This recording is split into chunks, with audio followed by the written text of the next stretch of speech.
Hi everyone, my name is Kamarela Maponya Kamtota Boza Yadi Boza, and thank you so much for tuning into my YouTube channel, Aspiring, or a segment of my YouTube channel called Aspiring, where we inspire so that you aspire to be the best version of yourself.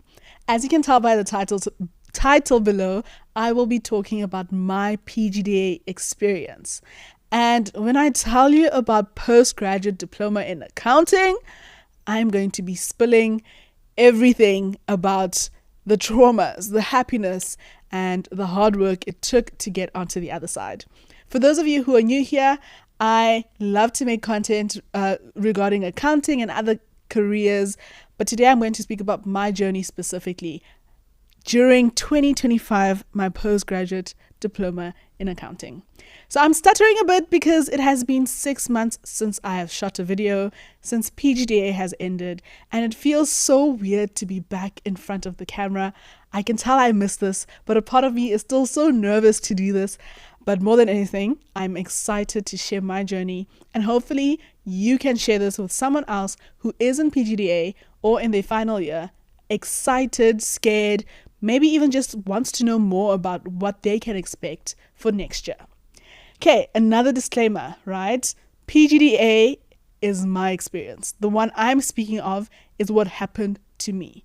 So don't use what I say today as the be all and end all or the standard. Everyone has a different experience of PGDA, and you will have your own experience of PGDA.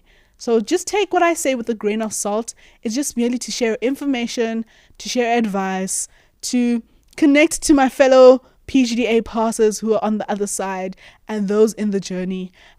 Just to speak about, hey, we did this hard thing and this is what it took. Okay, so let me give you a background of PGDA at UCT specifically and how it is structured. So we have a very vigorous 10-month PGDA. I wouldn't even say 10 months, let's say 9 months of PGDA. You come in early February and you're done by October. By mid-October, you are done with PGDA. Your first term is almost a total of 3 months. February, March, February, March, and April. You are going at it straight. And for a lot of people, it doesn't sound like much, but with UCT's calendar, you usually have a break after 6 weeks. But when you do PGDA, you can have up to a 12-week term. So it's double the amount of time than a usual term. So there's a lot of endurance that is required. We also have something called Saturday tests.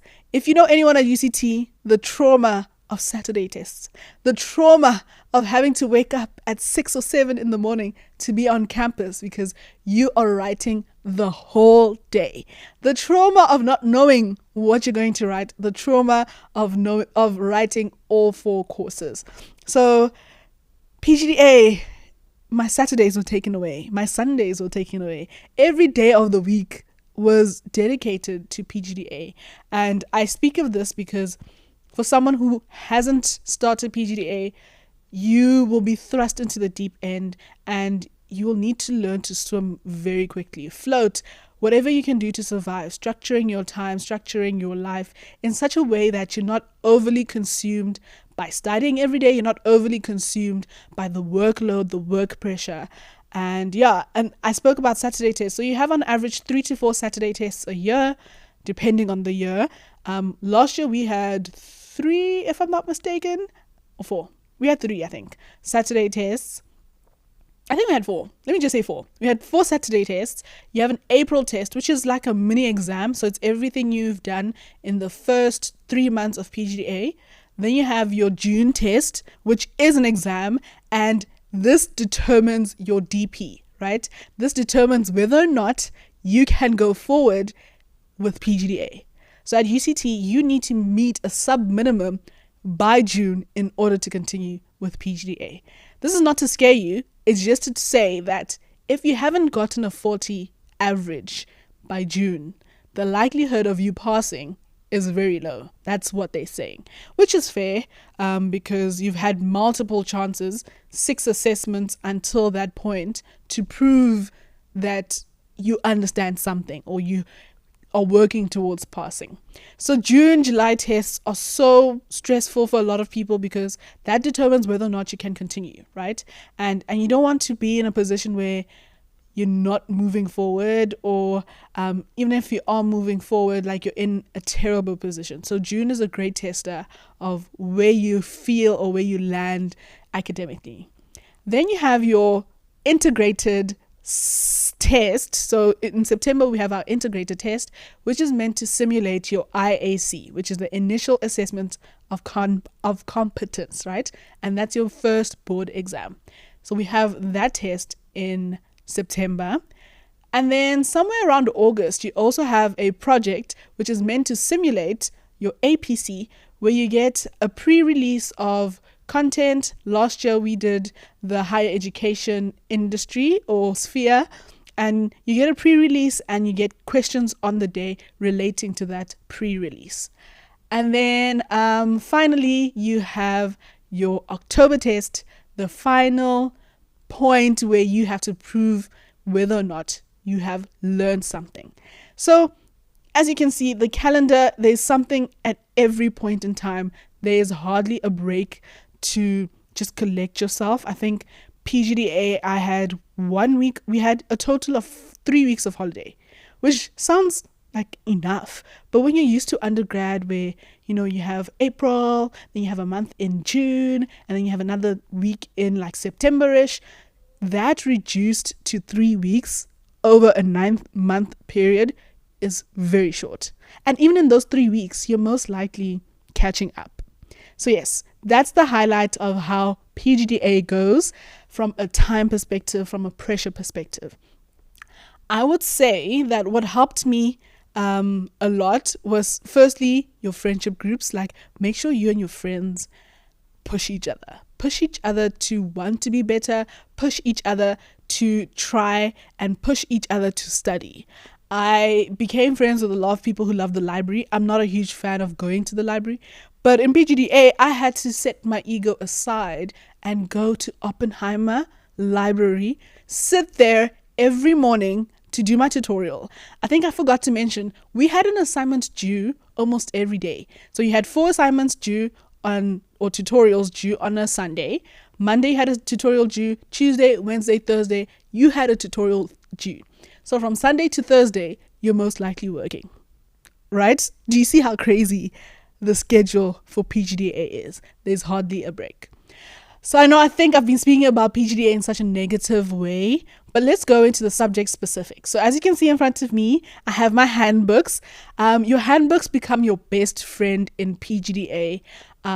You'll carry them like bread and butter, or you'll carry them with you everywhere. I think in 3rd year, in undergrad, you can get away with not using your handbook so much, right? Because a lot of it is more memory. But in PGDA, there's just too much information to keep all in here. You actually need to learn how to use your handbook efficiently and effectively. So I'm going to start with auditing. If you guys have watched my previous video for 3rd year, my 2nd year, and my 1st year review, you'll know that auditing in 2nd year was the worst subject ever. But over the years, my love for auditing kind of did this, right? It was a gradual incline, a gradual interest in auditing. Not to say that I love auditing, but from an interest perspective, it was like, okay, this is not too bad. I see what is going on. I'm slightly understanding what's happening. And in PGDA, I saw an improvement in my auditing marks, right? And I will say this, like I said, PGDA is a very different experience for everyone. For me, PGDA was not the worst year. 3rd year was. 3rd year was the worst of them all. But PGDA, I saw my marks improve overall with PGDA, except for management, accounting, and finance, which I will speak to. So just because other people are experiencing failure, it doesn't mean you will. You might be the opposite, where everything starts to make sense and it comes together in PGDA and it just starts to go up, up, up. Okay, so with auditing, this was my best course last year. This was my highest mark, and not even because I spent the most time on it. I will say meeting an AT in 3rd year changed my outlook on auditing My AT helped so much with exam technique when it came to auditing, to the point where in PGDA and GDA, I didn't write new notes too much. I just used my third year notes and added to my added PGDA content to it. So for example, you will do the same cycle, the audit cycle again, but then you'll add nuances or new concepts to the existing audit cycle that you have. So I think with notes relating to audit, don't throw away undergrad notes. They really do come in handy. If you had summary notes, keep them and just add what you learn in honors to your notes. Don't add too much. So I'll use ROM as an example. We all know what ROM is. It's the risk of material misstatement. So you know it's due to error or fraud, but then now you're introduced to something called significant risk. So instead of writing all the notes regarding ROM, all you have to do in honors is add what significant risk is and how that impacts how you write out your ROM. Okay, so small things like that. It's just a subtopic that has helped me, or it's a subtopic that is added to the topics you've already done in undergrad. And then keep your third year summaries, and then be one with your ISAs. If you can see on the table, the small book on top is one of my auditing standards, and you really need to get to grips with flagging. In third year, you can get away with not using your ISAs. You can keep things all in here, and that's what I did. I'm going to be very honest. I kept all the ISA knowledge in my head. I didn't go to my I didn't refer to my standard except for my governance standards, right? But in PGDA, you need your standard. And there's so many things that I realized about the standard that if I had known how to effectively use it, my third year would have gone better. So be one with your ISAs. If your lecturer is referencing something in your ISA, best believe you need to go and read it. Best believe you need to go highlight and flag that section. And one thing you should not neglect is the application sections of the ISA. That's where 90% of the answers are. I was so frustrated with myself one day where we had a test. It was during April tests, and we had this question that I didn't know what to do. And then when we were going through the paper, our lecturer literally opened the page to an application section and said, hey guys, most of you guys got it wrong, but it is in your ISA. The answer was not to trick you. The question was not to trick you. It was there already. You just had to open your ISAs. So if your lecturer mentions a paragraph, please make sure you read it. Okay, so that's auditing. It shouldn't be your biggest enemy. Just like do your past papers. Past papers for audit, you'll be fine. Okay, let's go to tax. So tax is the legislation at the bottom there on my table. And I would call tax the silent killer. I think it's one of those courses where it's not too difficult, but it's a lot, right? From a content perspective, I'd say you do almost every topic you learn in tax in honors is new, right? Yes, there's some continuation of undergrad, but it's very much new content, and it's keeping up with the content that becomes very difficult. Another thing is, we all know SARS has a way of writing that legislation to make it very complicated for us, right? You need to get comfortable with your legislation. As you can see, my legislation is flagged to the max. Not everyone needs to flag it like I do, but make sure you know where your work is, okay? Because there are too many transactions, there are too many possible sections you can apply. But if you flag your legislation correctly or effectively, you can do well. You can go above and beyond and get that 50% at the end of the day. So tax, the reason I call it a silent killer is because there's a lot of work. I think tax had the most amount of work last year. A lot of it was new content, and it's also grappling with the English behind the legislation. It becomes so much more complex. You start to learn like how intercompany transactions are taxed. You start to learn about financial instruments. You start to learn about complex transactions. If it's a non-resident and it changes its residency status, and all of that becomes very technical. So tax is a very technical course. So you need to be on top of your game all the time. Please make sure you stay up to date. I think this is the one course I will highly advocate you stay up to date with, because in your tests, and specifically like your Saturday tests, they always test undergraduate content and PGDA content. So there's no way you can neglect your PGDA content or neglect your undergrad content, right? And do you see like how thick your tax legislation is? You need to know that cover to cover, essentially. You need to know how to apply that section or specific section to a specific transaction. I'd also say that your tax questions can be difficult to read, and this is where going to tutorials and your ATs is very helpful, because they help you break down the question in such a way that you identify a trigger, because there are a lot of sections that can apply to a transaction, but there are certain triggers that lead you to specific sections, and if you cannot see that trigger, you lose marks entirely, because you've applied the wrong section. Even if you've applied the wrong section correctly, you've applied the wrong section. So go to your ATs, go to your tutorials, do as many tutorials as possible. Yes, understand the concepts, but I think with tax, volume is just as important as quality, because there are a lot of transactions and you want to be able to understand how to apply legislation to all of them. Whew. Okay, that is crazy. That was a lot. But yeah, tax, look, I found it interesting. It was very interesting in PGDA. And your marks do this. For me personally, they did this, where there was some inconsistency with how you do well. 1 minute you're okay, 1 minute you're not. And that was just because you need to stay up to date. You need to stay up to date. Okay, then we go to financial reporting. I would like to say in GDA, I started to love FR again. I mentioned in my third year review that financial reporting traumatized me. It very much traumatized me. But in GDA, I was starting to love it once again. And I saw the biggest improvement in financial reporting at the end of the year, marks-wise, even higher than what I had gotten in final year, right? And I would credit this to tutoring.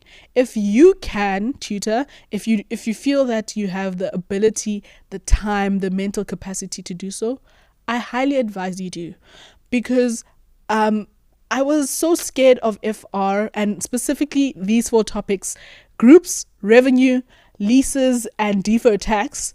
Those 4 topics traumatized me so much. I was scared coming into GDA, because they test those topics a lot. But having to tutor undergrad, and you're forced to confront, you have to teach students leasing. You have to teach them IFRS 15, IFRS 16. You have to teach them IAS 12, all those concepts that scare you. If you're teaching it to someone else, it helps you to break down the complex transactions or complex principles into bite-sized information, and to be able to relay it to someone else. And that for me helped me gain confidence in FR again. Like I said, it's my experience, and that's how I was able to improve my marks. Another thing is, I found that with FR, the difficulty was not GDA content. The difficulty was undergrad content. Similar to auditing, you build on information you already learned in undergrad. Yes, there are new topics such as share-based payments, and I forgot what other new topic we did, IFRS 9 in detail. But a lot of it you've done in undergrad. It's just adding that additional layer of complexity to what you already know. And I found that GDA was not the problem. The problem was third year or undergrad. So I spent a lot of my time correcting my undergrad mistakes. So I'm going to use an example. I could do a foreign operation and I could do it well. But when there was a foreign operation and a changes in shareholding, because changes in shareholding was a topic we learned in undergrad, I would then mess up the whole question because of that one element in undergrad. So if ever you're losing confidence in any of the courses I mentioned, it's best to go to the root cause, being most likely your undergrad content. Try your best to stay up to date. Try your best to reflect and go back. What I did is that I had to practice group accounting, revenue. Guys, revenue is still a very traumatizing topic. I had to go back and practice those topics from the fundamentals. I had to use second year notes and be like, what is a group? What is the purpose of, what is control? How do you get control? How do you do consolidations? What are the differences between consolidated financial statements and separate financial statements, right? What is an intercompany transaction? How do I account for intercompany transactions? Do it at the most basic form. Go back to the fundamentals of accounting. Sometimes that's all you really need to do. With GDA, I found that sometimes your fundamentals are the problem. It's not even the complexity that's the problem. A lecturer once told us that we set out a paper in such a way that the 60% of the content is fundamental accounting knowledge. The other 40% is complexity. So when I heard that, I was like, I should be getting at least 60%, because if it's fundamental knowledge, that's what we did in undergrad, right? So yes, that's what I would advise. Try, go back, reflect, redo, go to your ATs, go to your lecturers, go for consultations. I will emphasize this a lot. Go for consultations. Alrighty, so that's FR. FR was good last year. It was hard, don't get me wrong. FR was challenging, but it was good. It was really good. And then let's go to management accounting and finance. Guys, this course might just give you nightmares. This is my year group, and math gave us nightmares. It gave us terrors. It gave us shivers. As soon as you heard that your results were coming out, you might be okay with your tax, your auditing, or your financial reporting marks. But as soon as you would see math on Amatuba, you would want to cry, because math was just a traumatizing course. And you know what I hate most? I love it. Like, in practice, in lectures, it's the course I loved the most. It's the most interesting for me out of all of them, because you can see the real life application of accounting. But it was the hardest. And our lecturers taught us that what we are struggling with is not necessarily content. What we're struggling with is exam technique, how to answer the question. If any of you have been in GDA yet or are in GDA, you will know that they'll ask a question, they'll say one thing, but mean another, right? For example, in undergrad, they'll say, perform a standard costing schedule on this company. Cool. You understand? The topic is standard costing. I have to do variance analysis. We're going to move on, right? In PGDA, they don't say perform a standard costing schedule. They will give you a full scenario that can go in any direction, and they will say, do financial statement analysis. Okay, when you think of financial statement analysis, you're thinking, oh, gross profit margin, you're thinking net profit margin, you're thinking all of those things. But then when you look at the answer, all of a sudden, you have variance analysis, you have budgeting concepts in your financial statement analysis question. So with management accounting and finance, they love to integrate a lot of topics into one question, and it's using all the tools you have learned in the control pillar to analyze what is going on. I remember we had a test where the question was, do financial statement analysis and provide recommendations. Now I'm going to give a simple scenario of let's say market share, market size, right? So right now the share price, not share price. Let's say the company's sales have increased. Okay, so we're going to say sales have increased. You're going to perform. You're going to say sales have increased by 5% in the current year. Did sales increase as a result of more people buying or price changing? Okay, so that's where you're doing a sales variance analysis. Oh, I didn't know we had to do that. So, okay, now we're bringing in standard costing. There's a sales price analysis. Okay, did it increase because we sold more of one product and less of the other? That means I need to do a sales mix analysis. Okay, cool. From then, they'll say provide recommendations. Okay, if you're providing recommendations, let's say sales increase just because the market pool or the market size increased. Is that as a result of what management was doing? No. So then now you're bringing in recommendations. You're saying, oh no, management did not have a hand in increasing the sales. Therefore, they cannot be remunerated or be given a bonus just because sales have increased. So now you're thinking, I have financial statement analysis. I've included standard costing. I've also included performance evaluation, all in this one question. So that's to go back to the original thing I said. They bring in multiple knowledge sources into this one big question. So whenever you see a 30-mark question, it's because there are 30 things you can say or do in that question. Okay, I'm talking a lot, but that's just because math, yeah. Another thing, ask for help as soon as possible. With math, you can't sit by yourself for too long trying to figure it out, because they're going to add more complexity as the months go by. So if you don't understand it today, maybe give yourself a week to try figure it out yourself, but don't give yourself a month or 2 months. You need to go to your tutor, your AT, your lecturer as soon as possible and consult. Or if you're scared to go to them, go to a friend you know does well in math, because you cannot sit with issues for too long in GDA. That's going to cost you a lot. And this is where I'll say thank you to the ATs, because they really helped me with math. Like, yes, they helped me with all my courses, but I'll say math specifically, like our math AT, I was there all the time because I was struggling, right? I needed to always be at his office and be like, hey, I don't understand this topic. I don't know how to do what they're asking me in the question. The main issue is exam technique. So they will give you tips as to, okay, if you see this question, if it says critically evaluate, you know you're going to have financial analysis and you're going to have quantitative analysis. Oh, okay, I didn't know that's what it meant. They help you break down questions in such a way that it makes it easier for you. Okay, so I've spoken about all my courses, and I just want to say PGDA doesn't have to be the worst year of your life. It's going to be the busiest. It's going to be one of the most challenging, but it doesn't really have to be the worst. I say this because out of all the years, I don't think PGDA was the worst. I think it was, yes, not the greatest, but it was a good year overall.